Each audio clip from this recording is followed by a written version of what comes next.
Earlier this week, we posted a video that took a look at the new Facebook timeline interface for user profiles.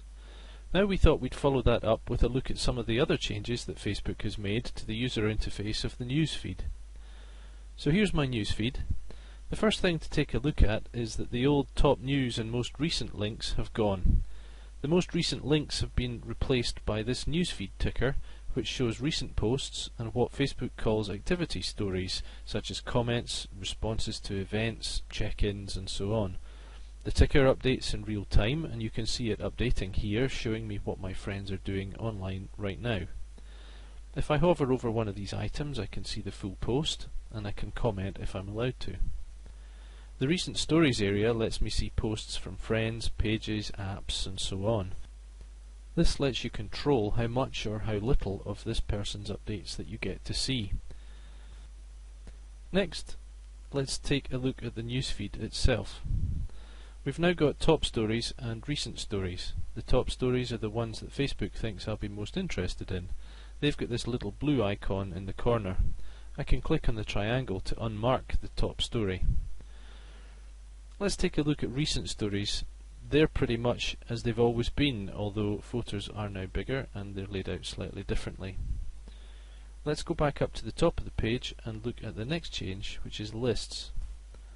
Facebook has had the concept of lists for a while now, but this update gives us smart lists and more flexibility over how you can use the list feature. So if I hover over this More link, I can see all my lists. The smart lists are the ones with the specific icons, and they've been created by Facebook based on my education and my employment, and also where I live.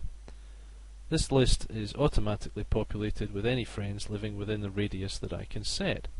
Similarly, the employer and education lists are automatically populated. The family list is based on who you've flagged as being related to you. As you can see, I've got several lists that I'd already made, and those lists are still available to me. So here's a family list that I made several months ago. I'm now looking at the activity from just my family, and I can choose to include or exclude different activity types if I want to. Finally, let's look briefly at subscriptions. This is a new concept, but think of it like this.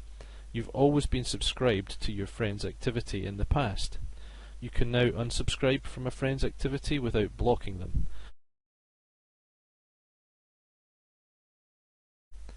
You can also now subscribe to somebody's updates without friending them, provided that they've enabled subscriptions on their account.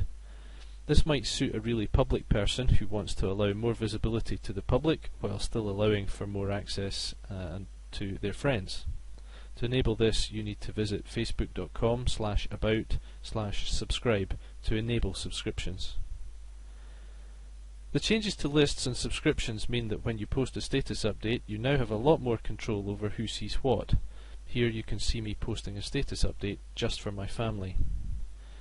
These new features, together with the forthcoming timeline interface for user profiles, are being promoted by Facebook as making it easier to record the story of your life on their service. There's no question that the timeline interface makes it easy to show everything. These new tools are intended to make it easy for users to control who can see what. Thanks for watching this tour of the new Facebook interface features. To watch our video review of the timeline interface or to give us your feedback, please visit facebook.com/Escrivo Internet Consulting and let us know what you think.